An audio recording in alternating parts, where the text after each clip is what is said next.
आज लोकसभा में वक्फ संशोधन बिल पेश किया जाएगा। संसदीय कार्य मंत्री किरण रिजिजू लोकसभा में संशोधन बिल पेश करेंगे।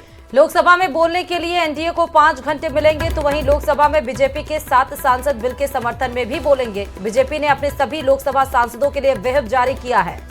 देखिए, लोकसभा में अनिवार्य रूप रहने के लिए कहा गया है। वहीं वक्फ संशोधन विधेयक को लेकर समाजवादी पार्टी भी अपने सभी सांसदों के लिए व्हिप जारी करते हुए सदन में मौजूद रहने को कहा गया है। तो आज का दिन बेहद अहम है, क्योंकि आज एक ऐसा बिल पेश किया जा रहा है जिसका विरोध बीते दिनों बहुत ज्यादा देखने को मिला था।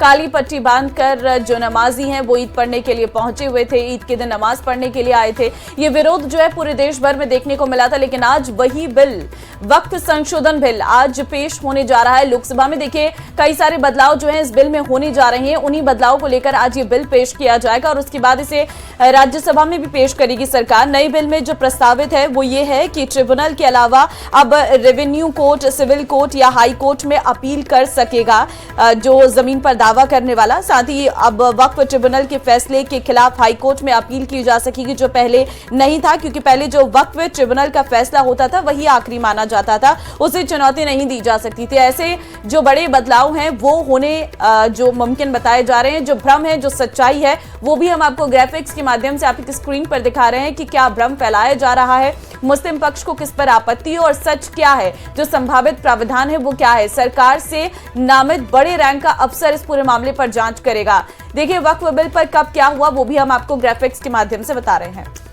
तो 9 अगस्त 2024 को जेपीसी को भेजा गया था। जेपीसी में 31 सदस्य पाए गए थे और जेपीसी की जब बात आती है तो ये बात श्योर है कि अभी तक का सबसे बड़ा, अगर कोई लोकतांत्रिक इतिहास, भारत के इतिहास में अब तक की सबसे ज्यादा परामर्श प्रक्रिया का रिकॉर्ड बनाया है तो वो जेपीसी ने ही लोकतांत्रिक भारत में बनाया है। और इसीलिए सभी राजनीतिक दलों से अपील भी की गई है कि इस बिल का समर्थन किया जाए, गुमराह ना किया जाए। विपक्ष इसको लेकर ये कह रहा है, जैसे कि चाहे एआईएमपीएलबी की बात कर लीजिए, एआईएमआईएम की बात कर लीजिए, वो यही कह रहे हैं कि इसमें मुसलमानों का हक छीना जा रहा है, उनको गुमराह किया जा रहा है, मुसलमानों की संपत्ति और अधिकार उनसे छीन ली जा रही है। जबकि सरकार ये कह रही है ऐसा कुछ भी नहीं है, हम तो वो कर रहे हैं जो इसमें सही होनी चाहिए। हम महिलाओं की भागीदारी को बढ़ा रहे हैं, हम इसमें बोर्ड में 2 नॉन मुस्लिम की एंट्री कर रहे हैं, हम इसमें जो वक्फ, जिस संपत्ति पर, किसी भी संपत्ति पर अगर मस्जिद बन जाती है, कैसे वो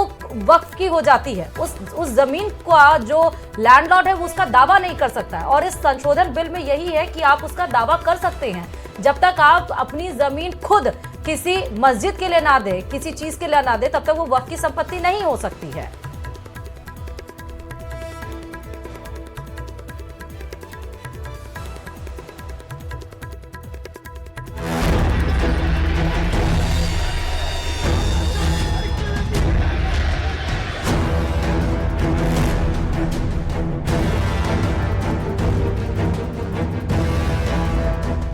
वक्फ कानून में बदलाव पर सियासी युद्ध फाइनल राउंड में पहुंच चुका है।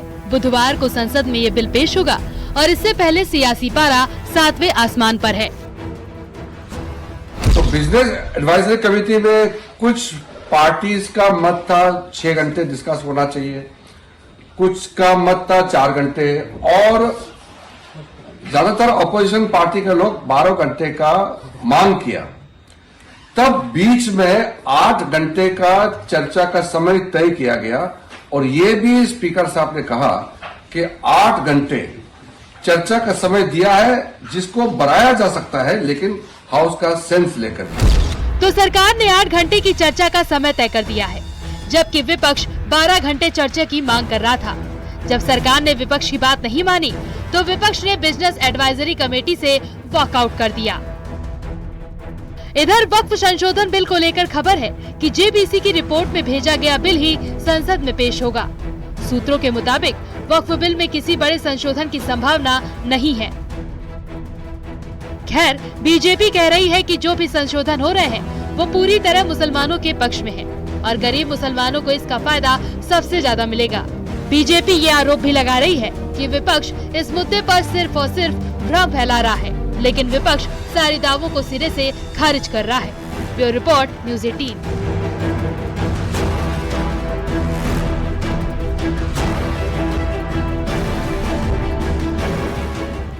सीकर के खाटू श्याम जी सदर थाने का फीता काटने की बात को लेकर रेंज आईजी अजय पाल लांबा और दांता रामगढ़ विधायक वीरेंद्र सिंह के बीच नोकझोंक हो गई।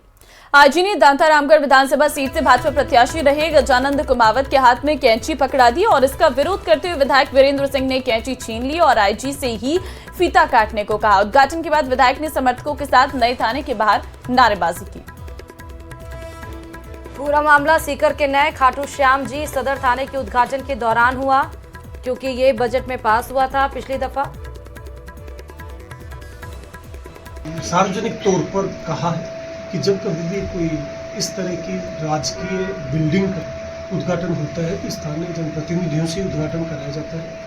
आज जब ये उद्घाटन हो रहा था तो जनप्रतिनिधियों द्वारा इस बात की डिमांड करी गई कि बिल्डिंग का जो फीता काटने की जो रस्म है वो फीता पुलिस महानिरीक्षक काटे। उसके लिए मैंने मना कर दिया, क्योंकि ये तो जनप्रतिनिधि ही हमारे सम्मानीय, उनके द्वारा ही काटा जाना उचित रहता है। इसी बात की बात आईजी साहब यहाँ आए, मैंने बाहर खड़े होकर वेट किया, जबकि प्रोटोकॉल में बड़ा हूँ मैं उनसे।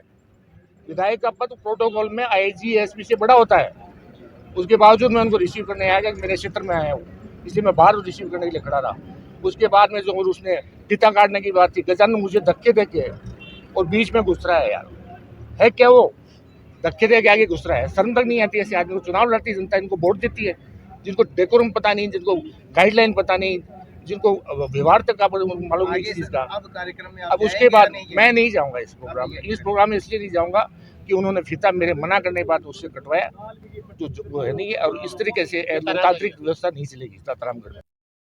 फीता काटने की बात थी तो फीता काटने में भी कोई ऐसी बात नहीं थी। फीता काटने के लिए आईजी साहब ने कहा कि आप दोनों व्यक्ति काट दो। मैंने उनको खुद कहा है कि आप काट दो, आप एमएलए साहब हैं। कहने नहीं कि आईजी साहब काटो। आईजी साहब तो मैं एक राज का प्रतिनिधि हूँ, मैं कैसे काट सकता हूँ? आप जनप्रतिनिधि हो, आप काटो। इस बात को लेकर उखड़ गए और चले गए, नाराबाजी करने लगे। वो तो उनके एक आदत सी हो गई है, तो ऐसी विरोध करना है उनको। हाँ, विरोध करना है। अब भाई खाटू में यदि थाना अलग हो गया तो उनके क्या दर्द है? जयपुर से बड़ी खबर आपको देंगे। सीएम भजनलाल आज करेंगे मैराथन बैठक। दिन भर मुलाकात और बैठकों में व्यस्त रहने वाले हैं मुख्यमंत्री। अवैध खनन गतिविधियों पर नियंत्रण को लेकर यह समीक्षा बैठक आज होगी। दोपहर 3 बजे मुख्यमंत्री समीक्षा बैठक लेंगे। शाम 4:30 बजे विद्युत कंपनियों की समीक्षा बैठक भी लेंगे सीएम। शाम 6 बजे जननी एक्सप्रेस ममता एक्सप्रेस के संचालन की करेंगे समीक्षा। तो फिलहाल आज मैराथन बैठक मुख्यमंत्री की रहने वाली है। अवैध खनन गतिविधियों पर नियंत्रण को लेकर समीक्षा की जाएगी। बैक टू बैक कई बैठकें रहने वाली हैं। 3 बजे मुख्यमंत्री समीक्षा बैठक लेंगे और शाम को 4:30 बजे विद्युत कंपनियों की समीक्षा बैठक लेने वाले हैं सीएम। 6 बजे जननी एक्सप्रेस ममता एक्सप्रेस की करेंगे समीक्षा। तो अब देखिए आज प्रस्तावित कार्यक्रम और काफी ज्यादा बिजी शेड्यूल सीएम का रहने वाला है। आज मैराथन बैठकों का दौर है, जिसमें अलग अलग सेगमेंट्स में आज सीएम बैठक लेने वाले हैं और उनका फीडबैक भी लेंगे कि क्या कुछ होने वाला है। जैसे शाम 6 बजे जननी एक्सप्रेस ममता एक्सप्रेस के संचालन का समीक्षा करेंगे, क्या कुछ है। शाम 4:30 बजे विद्युत कंपनियों की बैठक लेंगे। विद्युत कंपनियों की बैठक इसलिए भी जरूरी होगी क्योंकि गर्मी आनी शुरू हो चुकी है, तो क्या उनका हाल है, कैसे क्या चीज चल रही है, इसलिए भी आज बैठक होने वाली है। और अब बात परिवहन सड़क सुरक्षा विभाग से जुड़ी बड़ी खबर की करते हैं, जहां आरटीओ ने फर्जी बैकलॉग मामले में दोषियों पर केस दर्ज किया है। डीटीओ रमेश पांडे ने गांधीनगर थाने में दर्ज करवाया मुकदमा। जालसाजी से बैकलॉग और करके वाहनों के सलूम्बर में हुए रजिस्ट्रेशन, नागौर में बने प्रदूषण नियंत्रण सर्टिफिकेट, वाहनों के जोधपुर में बने नोटरी दस्तावेज, धोखाधड़ी से हुए फर्जीवाड़े को संगठित अपराध की श्रेणी में रखा गया है। वाहन मालिकों, दलालों के खिलाफ एफआईआर में आदेश दिए गए हैं और गांधीनगर थाना पुलिस उस पूरे मामले की जांच करेगी। तो परिवहन सड़क सुरक्षा विभाग से जुड़ी ये बड़ी खबर आपको हम दे रहे हैं। जयपुर पुलिस ने निजी बस चालकों से अवैध वसूली के करीब 15 साल से चल रहे खेल का पर्दाफाश किया है। तरीका ऐसा कि कॉर्पोरेट वर्ल्ड भी हैरान रह जाए। पुलिस ने 4 आरोपियों से करीब 45,000 रुपए नगद और एक स्कॉर्पियो जब्त भी की है। इसी पर देखिए यह रिपोर्ट। गिरोह का था 2 टूक फरमान, चलानी है बस तो करो भुगतान वरना भुगतो अंजाम। पुलिस ने कैसे कसी गिरोह पर लगाम। राजधानी जयपुर में पहली बार पश्चिम जिले की पुलिस ने एक ऐसे गैंग का पर्दाफाश किया है जो कि सीकर रोड पर खड़ी होने वाली प्राइवेट कोच की जो बसें थी उनसे वसूली का काम कर रहा था। इस गैंग में शामिल 4 बदमाशों को पुलिस ने गिरफ्तार किया है और डीसीपी वेस्ट अमित कुमार बुरानिया की निर्देशन में एक टीम को गठन किया गया, जिसको पहली बार स्पाई कैमरे देकर के भेजा गया इस चौथ वसूली गैंग का खुलासा करने के लिए। और उसके बाद सब इंस्पेक्टर सुरेंद्र सिंह, उसके अलावा कांस्टेबल सागर और नीरू पांडे की टीम ने स्पाई कैमरों की मदद से इस गैंग को निगरानी की। उसके बाद में जब गैंग के सरगना भगवान सिंह और अन्य लोगों को गिरफ्तार किया, जो कि शिफ्टों में इन बस चालकों से रोजाना 30 से 40 हजार रुपए की वसूली का काम कर रहे थे। खबर बिल्कुल सच थी। पुलिस ने जैसा सुना था वैसा ही पाया। सब कुछ तय था, न चिक चिक न बकझक। तय रकम थमाइए और सड़क पर बस दौड़ाइए। तस्वीरें किसी रिपोर्टर की नहीं बल्कि जयपुर पुलिस के स्टिंग ऑपरेशन की हैं। मंगलवार को जयपुर पुलिस ने निजी बसों से अवैध वसूली करने वाली गैंग का खुलासा किया। पुलिस कहती है कि गैंग के डर के आगे कोई पीड़ित जुबान खोलने के लिए तैयार नहीं था। ये 27 तारीख को हमारे डीएसटी इंचार्ज ने एक सूचना प्रेषित की कि चोमू पुलिया के पास में जो बस स्टैंड है उसमें एक अवैध गिरोह सक्रिय है, जो जितने भी प्राइवेट बस चालक कंडक्टर हैं उनसे जान की धमकी देकर यात्रियों पर हमला करने के नाम पर, बस पे हमला करने के नाम पर अवैध वसूली में सक्रिय है। डीएसटी इंचार्ज ने वहां मौजूद जितने भी बस चालक कंडक्टर हैं कईयों से बात करने की कोशिश की, मुकदमे के लिए उन्हें कहा कि अगर इस तरह की बात है तो वो मुकदमा दर्ज कराएं, लेकिन बस चालक कंडक्टर ने दहशत के भय से और इस गिरोह के लंबे सालों से सक्रिय होने के भय से इस तरह का शिकायत दर्ज कराने से आनाकानी की। पुलिस के मुताबिक वसूली का खेल, गैंग हर बस से 100 रुपए तक ले रही थी।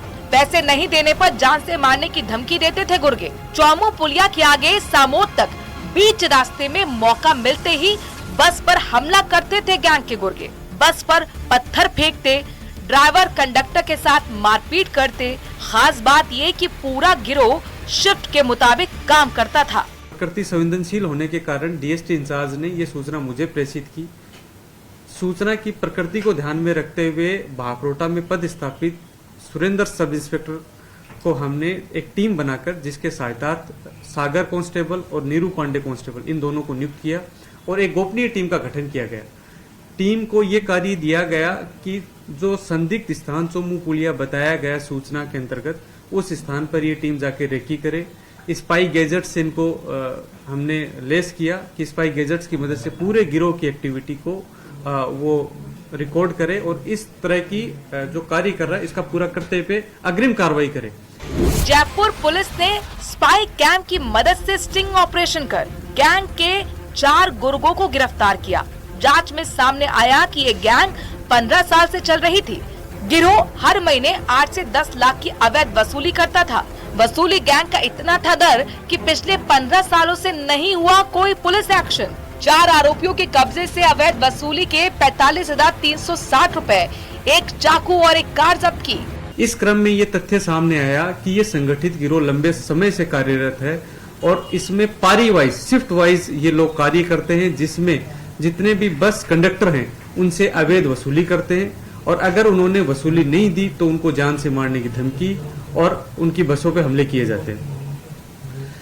इस पूरे रेकी के दौरान इनकी वीडियो रिकॉर्डिंग की गई। इनके शिफ्ट वाइज जितने भी लोग थे उनकी फोटो, इन सब से इन गिरोह के बारे में और अधिक पड़ताल शुरू हुई। पुलिस ने गैंग के भगवान सिंह, श्यामवीर, विक्रम और दिलीप नाम के आरोपियों को गिरफ्तार किया है, जो अपने सरगनाओं को वसूली का हिस्सा पहुंचाते थे। अभी तक जो तथ्य सामने है, करीब 15 साल से लोग कार्य कर रहे थे। अभी इन्होंने ये बताया कि इन्होंने 10 रुपए से शुरू किया था, जब ये करीब 15-17 साल पहले शुरू किया था और अभी ये बढ़ के 50 से 100 रुपए हो गया बस के हिसाब से। बड़ा सवाल ये है कि आखिर सिस्टम में कौन ऐसे लोग हैं जिनकी शह पर वसूली का ये गैंग चल रहा था। गैंग पहली बार जयपुर शहर में पकड़ में आया। यदि कोई बस चालक इनको पैसा नहीं देता था तो फिर उसके ऊपर पथराव तक की बात भी आती थी। तो ऐसे में अब इस पूरे गैंग पर पुलिस ने शिकंजा कसा। आने वाले दिनों में और भी गिरफ्तारियां देखने को मिलेगी। कैमरा पर्सन अविनाश के साथ विष्णु शर्मा, न्यूज 18 राजस्थान, जयपुर। भीलवाड़ा जिले के हमीरगढ़ थाना क्षेत्र के बिलिया कला गांव में पति पत्नी के बीच घरेलू विवाद इतना बढ़ गया कि पत्नी ने अपने पीहर पक्ष के साथ ससुराल पहुंचकर वहां जमकर हंगामा मचा दिया। और इतना ही नहीं, उन्होंने पथराव भी किया है, तोड़फोड़ भी कर दी है। सूचना पर पहुंची है पुलिस और मामले की जानकारी लेते हुए जांच शुरू की है।